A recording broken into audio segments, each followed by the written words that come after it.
এই যা, ট্রেন তো চলে গেল। এখন কি করি? আগামীকাল কালী পূজা, যে করেই হোক আজ রাতের মধ্যে আমাকে বাড়ি পৌঁছাতেই হবে, তা না হলে মা বাবা আর দাদু ভীষণ কষ্ট পাবেন যে।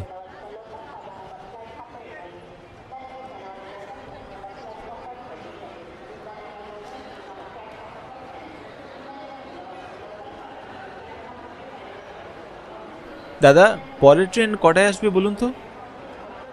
আপনি যাবেন কোথায়? কৃষ্ণনগর যাব দাদা। রাত 8টায় কৃষ্ণনগর যাওয়ার একটা ট্রেন আছে। 8টায়? এখন তো মাত্র 7টা বাজে, আরও 1 ঘন্টা অপেক্ষা করতে হবে।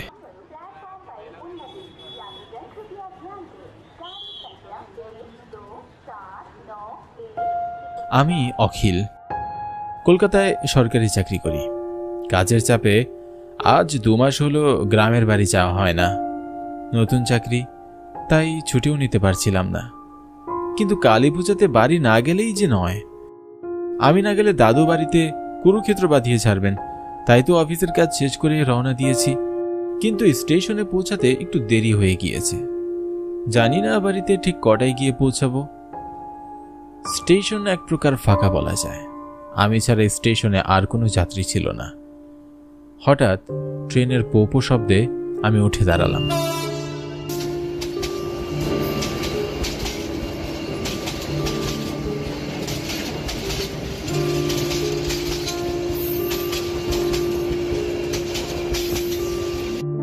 স্টেশনে ট্রেন এসে থামতেই আমি ট্রেনে উঠলাম।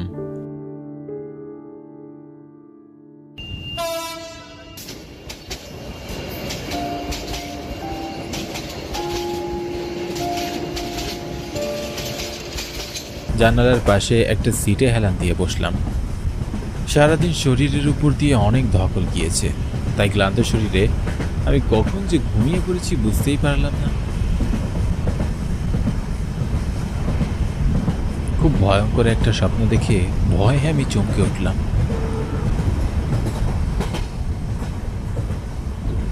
কিছুক্ষণের মধ্যে ট্রেন স্টেশনে এসে থামল।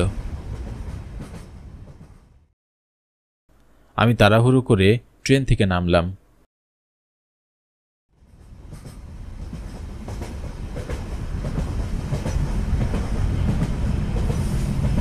আমি ছাড়া স্টেশনে আর কেউ নামল না। পুরো স্টেশন একেবারে ফাঁকা ছিল। আমি আশেপাশে তাকিয়ে কাউকেই দেখতে পেলাম না, এমনকি রেলওয়েতে কর্মরত কেউ ছিল না। ঘড়ির দিকে তাকিয়ে দেখলাম রাত 10টা বাজে। ভয়ে আমার বুকের ভেতর মোচড় দিয়ে উঠল। আশেপাশে কোনো রিক্সাও ছিল না, তাই পায়ে হেঁটে বাড়ি যাওয়া ছাড়া আর কোনো উপায়ও আমি দেখছি না। কিন্তু পায়ে হেঁটে যাওয়ার কথা ভাবতেই ভয়ে আমার গায়ের পশমগুলো কাটা দিয়ে উঠল। স্টেশন থেকে আমাদের বাড়ি যেতে হলে খেজুরকাঠি শ্মশান পার হয়ে যেতে হয়। সাধারণত রাতের বেলা গ্রামের মানুষজন এই পথ দিয়ে খুব একটা আসা যাওয়া করে না, তাই এই নির্জন রাস্তা দিয়ে যাওয়ার কথা ভেবে আমার খুব ভয় করছিল। আবার এই অন্ধকার রাতে স্টেশনে একা থাকারও আমার সাহস ছিল না। কি করব কিছুই বুঝে উঠতে পারছি না। হঠাৎ কারো গরম নিঃশ্বাস আমার পিঠে পড়তেই আমি চমকে উঠলাম। কে? পিছনে ঘুরে তাকিয়ে কাউকেই দেখতে পেলাম না। আমি ভীষণ অবাক হলাম। স্পষ্ট অনুভব করেছিলাম কারো নিঃশ্বাস আমার পিঠে পড়েছে। ভয়ে ভয়ে সামনের দিকে তাকিয়ে দেখলাম কালো চাদরে মুড়ি দেওয়া একটা লোক আমাদের বাড়ি যাওয়ার রাস্তায় হেঁটে যাচ্ছেন। আমার মনটা খুশিতে ভরে উঠল। আমার মনে থাকা সমস্ত ভয় সংকোচ মুহূর্তের মধ্যে কেটে যায়। শুনছেন? আরে মশাই, আপনাকেই বলছি, একটু দাঁড়ান, আমিও আপনার সাথে যাব। লোকটা আমার চিৎকার শুনেও দাঁড়ালেন না, এমনকি পিছনে একবার ঘুরেও তাকালেন না। আমি লোকটার এমন আচরণে খুব অবাক হলাম। তারপর আমিও লোকটার পিছনে পিছনে হাঁটতে লাগলাম।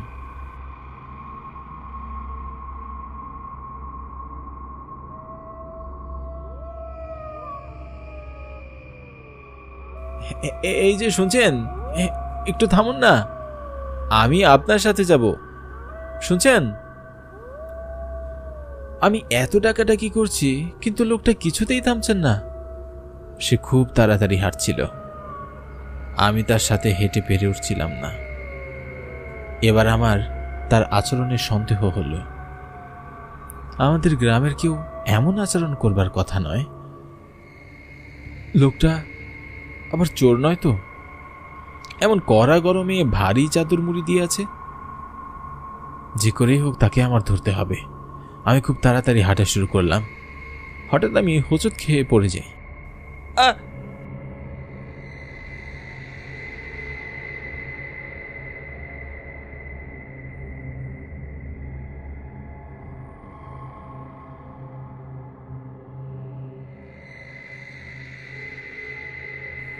সামনে তাকিয়ে আমি ভীষণ অবাক হই। লোকটাকে আমি আর দেখতে পেলাম না। মুহূর্তের মধ্যে লোকটা কোথায় যেন হারিয়ে গেল। আমি আশেপাশে ভালো করে তাকাতে লাগলাম, আর তখনই একটা খেজুর গাছ থেকে ভয়ে আমার বুকটা কেঁপে উঠল। এখান থেকে শ্মশানের সীমানা শুরু হয়েছে। শ্মশানের আশেপাশে কিছু একটা জঙ্গল হয়ে আছে। আমাবস্যার ঘুটঘুটে অন্ধকার রাতে সেই জঙ্গলকে আরও ভয়ঙ্কর মনে হচ্ছে। সাধারণত আমাদের গ্রামের লোকজন এই পথ দিয়ে দিনের বেলায়ও খুব একটা যাওয়া আসা করে না, আর রাতের বেলা তো যাওয়া আসা করার প্রশ্নই আসে না। কিন্তু এই পথ ছাড়া আমাদের বাড়ি যাওয়ার আর কোনো পথ নেই। ঘুটঘুটে অন্ধকারে ঠিকমতো রাস্তা দেখা যাচ্ছে না। আমি সামনে আগানোর সাহস পাচ্ছি না। আবার স্টেশনে ফিরে যাওয়ার মতো আমার সাহস নেই। কি করব কিছুই বুঝে উঠতে না পেরে, কোনো উপায় না পেয়ে আমি বাড়ির পথে হাঁটতে শুরু করলাম। আমি খুব তাড়াতাড়ি হাঁটছি। কেন যেন মনে হচ্ছে আমার পিছনে পিছনেও কেউ হাঁটছে, কিন্তু পিছনে করে তাকানোর সাহস আমার নেই। ভয়ে আমার গায়ের পশমগুলো কাঁটা দিয়ে উঠল। আমি আরো দ্রুত হাঁটা শুরু করলাম। কিন্তু কি আশ্চর্য, আমি এত তাড়াতাড়ি হাঁটছি কিন্তু কিছুতেই যেন শ্মশানের সীমানাটা পার করতে পারছি না। পথ যেন কিছুতেই শেষ হচ্ছে না।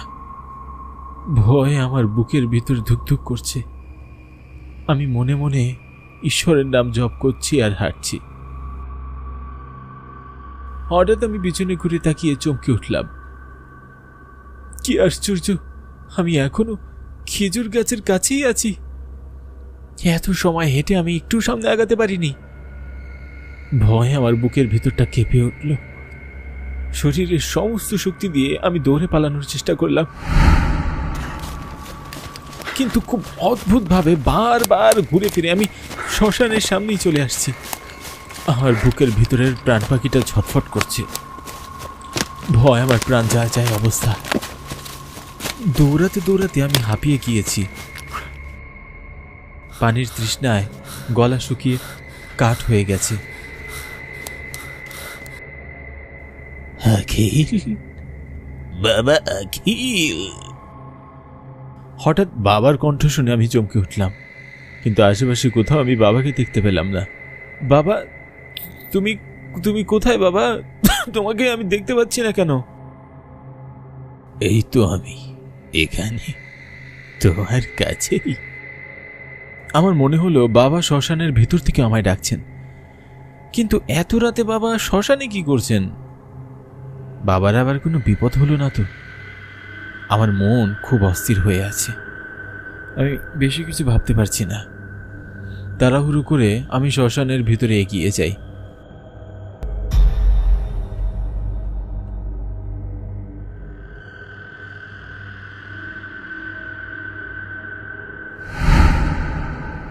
কিন্তু কি আশ্চর্য, আমি ছাড়া শ্মশানের ভিতরে কেউই নেই। এখানে তো আমি কাউকে দেখতে পাচ্ছি না, কিন্তু আমি যে স্পষ্ট শুনেছিলাম বাবা আমায় ডাকছেন। ভয়ে ভয়ে আমার আশেপাশে তাকিয়ে দেখলাম শ্মশানের ভিতরে অনেক খুলি আর কঙ্কাল পড়ে আছে। প্রচন্ড ভয়ে আমার গা কেঁপে উঠল। সেখানে আর এক মুহূর্ত দাঁড়িয়ে থাকার সাহস পেলাম না। তাড়াহুড়ো করে আমি শ্মশান থেকে বেরিয়ে যেতে লাগলাম, আর তখনই কেউ আমার পিছন থেকে ডাকলো আর বলল, চলে যাচ্ছিস? আমি পিছনে ঘুরে তাকিয়ে চমকে উঠলাম। আমি দেখলাম কালো চাদর মুড়ি দেওয়া লোকটা আমার পিছনে দাঁড়িয়ে আছে। আমি খুব অবাক হয়ে বললাম, কে কে আপনি? এই অন্ধকারে শ্মশানের ভিতরে কি করছেন? তোর জন্য অপেক্ষা করছি। আগামীকাল কালী পূজা, আর তুই আজ বাড়ি আসবি তা আমি আগে থেকেই জানি।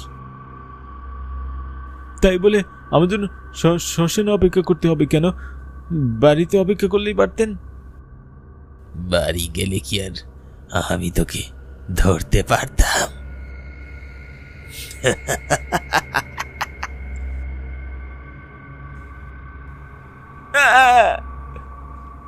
প্রচন্ড ভয়ে আমি নিজের অজান্তেই চিৎকার করে উঠি। আমি দেখলাম লোকটার পরনে ধবধবে সাদা পোশাক, মুখের অর্ধেক অংশ পোড়া, এক চোখ দিয়ে গড়িয়ে রক্ত পড়ছে, মুখ দিয়ে লালা ঝরছে, হাতের নখগুলো খুব হিংস্র দেখাচ্ছে। ইনি যে কোনো মানুষ নন, ভয়ঙ্কর একটা প্রেতাত্মা, তা বেশ বুঝতে পারছি। ভয়ে আমার চোখ কপালে উঠে যায়, বুকের ভেতরটা পানি শূন্য হয়ে যায়, হাত পা থরথর করে কাঁপতে থাকে। প্রেতাত্মাটা খুব কর্কশভাবে বলে, তোর বাবাকে মেরেছি, এখন তোকে মারবো, তোর পরিবারকে নির্বংশ করে ছাড়বো। প্রেতাত্মাটার হুঙ্কার শুনে আমি আর সেখানে দাঁড়িয়ে থাকার সাহস পেলাম না। প্রচন্ড ভয় আমি দৌড়ে পালানোর চেষ্টা করলাম। আমি আমার শরীরের সমস্ত শক্তি দিয়ে দৌড়াচ্ছি, কিন্তু খুব আশ্চর্যজনকভাবে বারবার ঘুরে ফিরে আমি প্রেতাত্মাটার সামনেই চলে আসছি, আর প্রেতাত্মাটা খুব ভয়ঙ্কর ভাবে হাসছে। ভয় আমার প্রাণ যায় যায় অবস্থা। বুকের ভেতরের প্রাণ পাখিটা ছটফট করছে, মনে হচ্ছে এখনই প্রাণ পাখিটা বেরিয়ে যাবে।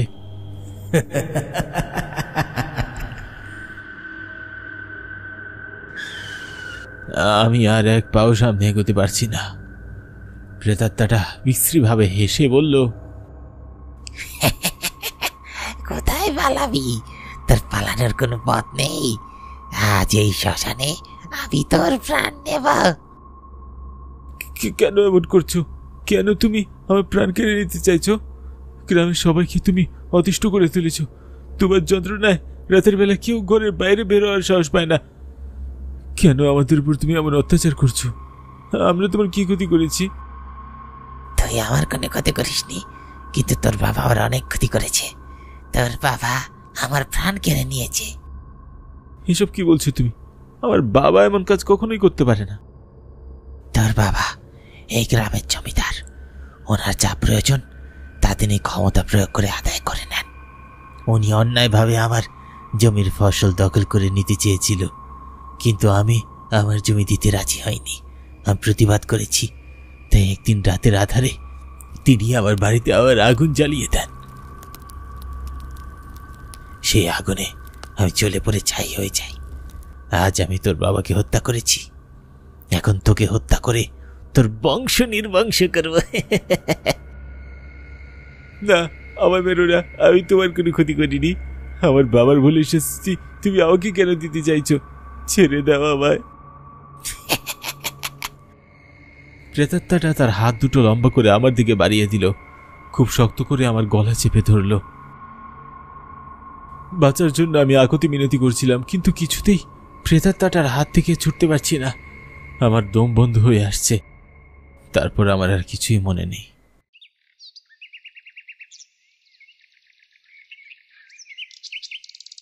সূর্যের কড়া আলো আমার চোখে পড়তেই আমি জ্ঞান ফিরে পাই। আমি এখনো বেঁচে আছি, তা যেন আমার বিশ্বাসই হচ্ছে না। এক পা দুপা করে এগিয়ে আমি বাড়ির দিকে হেঁটে যাই। জানি না বাড়িতে এখন কি অবস্থা।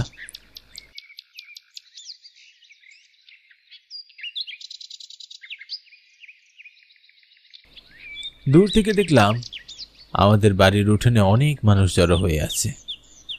আমার বুকের ভেতরটা মোচড় দিয়ে উঠল। গত রাতে প্রেতাত্মাটার কথা বলা মনে পড়ে গেল।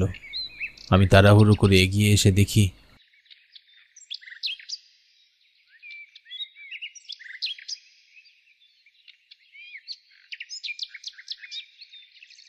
উঠানে আমার বাবার নিথর দেহ পড়ে আছে। দাদু আর মা কান্নায় ভেঙে পড়েছেন। চোখের পানি আমি আর ধরে রাখতে পারছি না। বাবার শেষ কাজ সম্পূর্ণ করে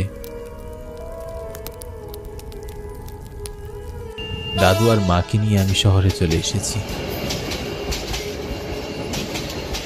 আর কোনোদিন আমরা গ্রামে যাইনি।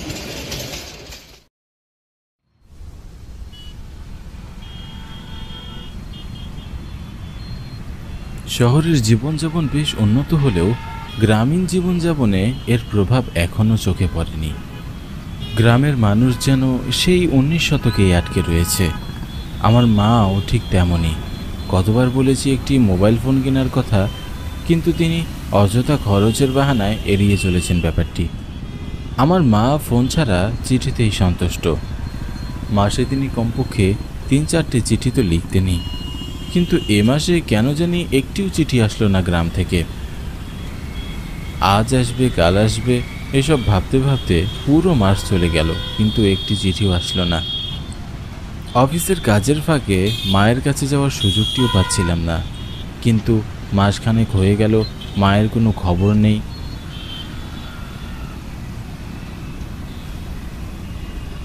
তাই মায়ের খবর নিতে এইবার সোজা গ্রামেই যাচ্ছি। আগামীকাল শুক্রবার, তাই সন্ধ্যা হতেই অফিস থেকে 2 দিনের জন্য ছুটি নিয়ে রওনা হলাম গ্রামের পথে। শহরের ব্যস্ত জীবনযাপন আর ভালো লাগছে না। গ্রামে গিয়ে 2-3 ছুটি কাটিয়ে মায়ের খবর নিয়ে তারপর আবার কাজে ফিরব।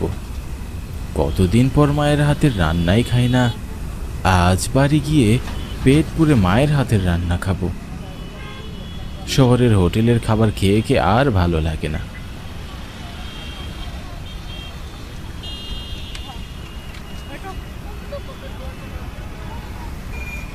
তাড়াহুড়ো করে ট্রেনে উঠে বসে পড়লাম। রাতের ট্রেন, এর জন্য খুব বেশি মানুষের আনাগোনা নেই।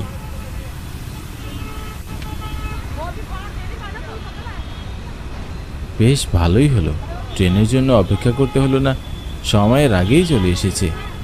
আমাদের দেশে ট্রেনের এই এক অবস্থা, কখনো আসে তো কখনো দেরি করে, আবার কখনো সময়ের আগেই। যাকগে, একটু জিরিয়ে নেওয়া যাক। হর্ন বাজিয়ে ট্রেন চলতে শুরু করলো।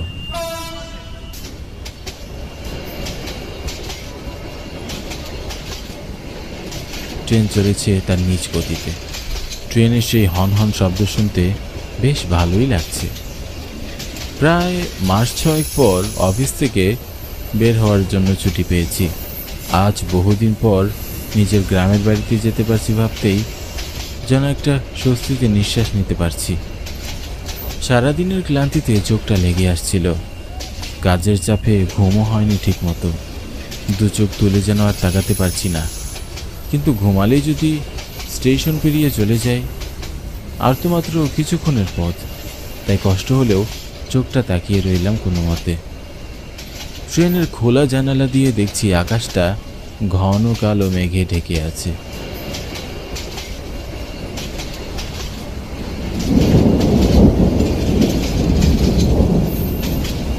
তখন যে বৃষ্টি শুরু হয় কে জানে। সময় মতো বাড়িতে পৌঁছাতে পারলেই স্বস্তি। আবার হর্ন বাজিয়ে ট্রেনটি হাসিলপুর স্টেশনে এসে থামল।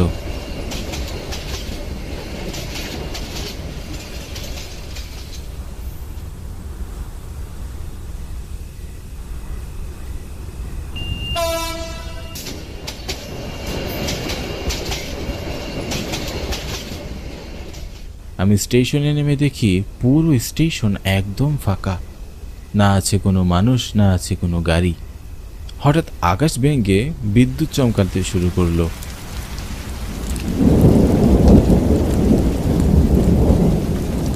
এবং বৃষ্টি শুরু হলো। এবার আমি বেশ বিপদে পড়ে গেলাম। স্টেশনে বৃষ্টি থামার জন্য অপেক্ষা করতে লাগলাম। অনেক জোরে জোরে বিদ্যুৎ চমকাচ্ছে। বৃষ্টি যেন থামছেই না ঘন্টা কয়েকের মধ্যে। আর মনে হয় না থামবে। বুঝতে পারছি এভাবেই হয়তো আমাকে বাড়ি যেতে হবে।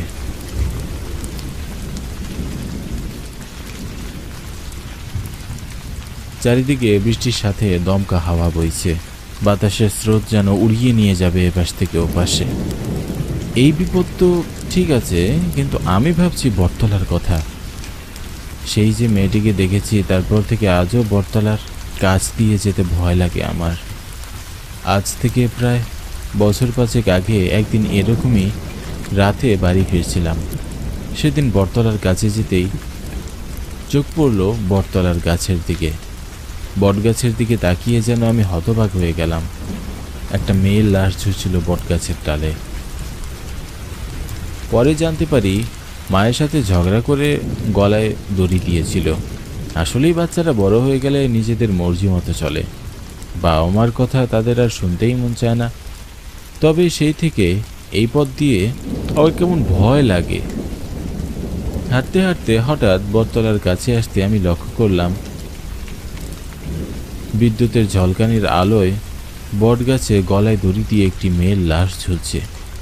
এটা দেখেই আমার বুকের ভিতরে কেমন জানি মোচড় দিয়ে উঠল। সামনে এগোনোর সাহস পাচ্ছিলাম না।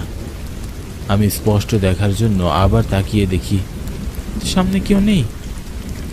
এতটা ভুল দেখলাম সেটা ভাবতে পারছি না, হয়তো মনের ভুল। সেদিনের চিন্তা মাথায় ঘুরছিল, এর জন্য হয়তো ভুল দেখেছি।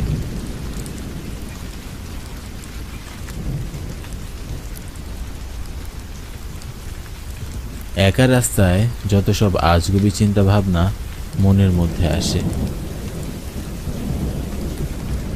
নিজের মনটাকে শান্ত করে হাঁটতে লাগলাম নিজ গন্তব্যের দিকে।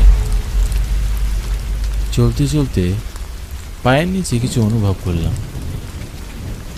কি পায়ের নিচে কি? মাটির দিকে পলক পড়তেই দেখি কতগুলো কঙ্কাল পড়ে আছে পায়ের নিচে। আমি কঙ্কালগুলো দেখে থমকে দাঁড়ালাম, যেন পুরো পৃথিবী আমার দিকে ঘুরছে।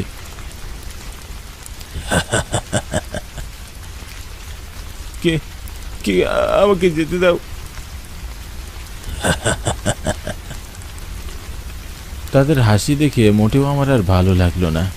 আমি প্রাণপণে ছুটতে লাগলাম।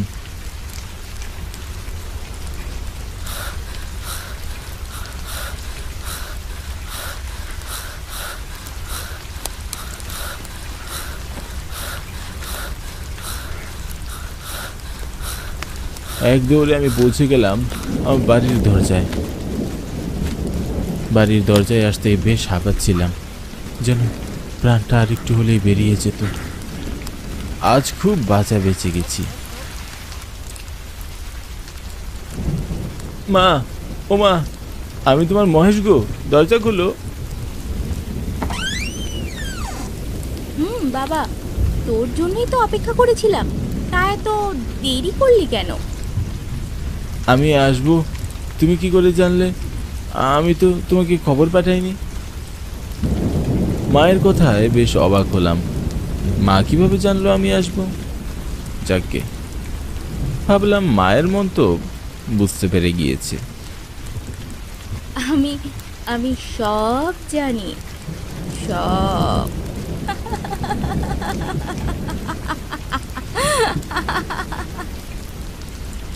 হাসি শুনে বুঝে গেলাম এ আমার মা নয়। হঠাৎ মা রূপী প্রেতাত্মাটি ভয়ঙ্কর রূপ ধারণ করলো। মুখ থেকে রক্ত ঝরছে, চুলগুলো এলোমেলো, বাতাসের ধাক্কায় চুলগুলো উড়ছে। দেখতে এক পিশাচিনীর মতো।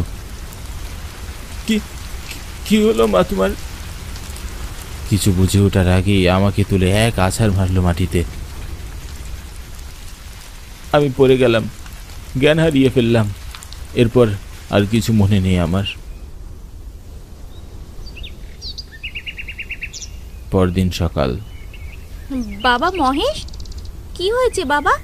ওঠ ওঠ বাবা মহেশ, ওঠ। দাদা, কি রে দাদা, উঠিসনি কেন? ঘুমোচ্ছিস? এখনো ঘুমোচ্ছিস? ওঠ ওঠ বলছি। কে কে? বাবা মহেশ, আমি তো তোর মা। তুই এখানে কি করছিস? এখানে কেন পড়েছিলিস বাবা?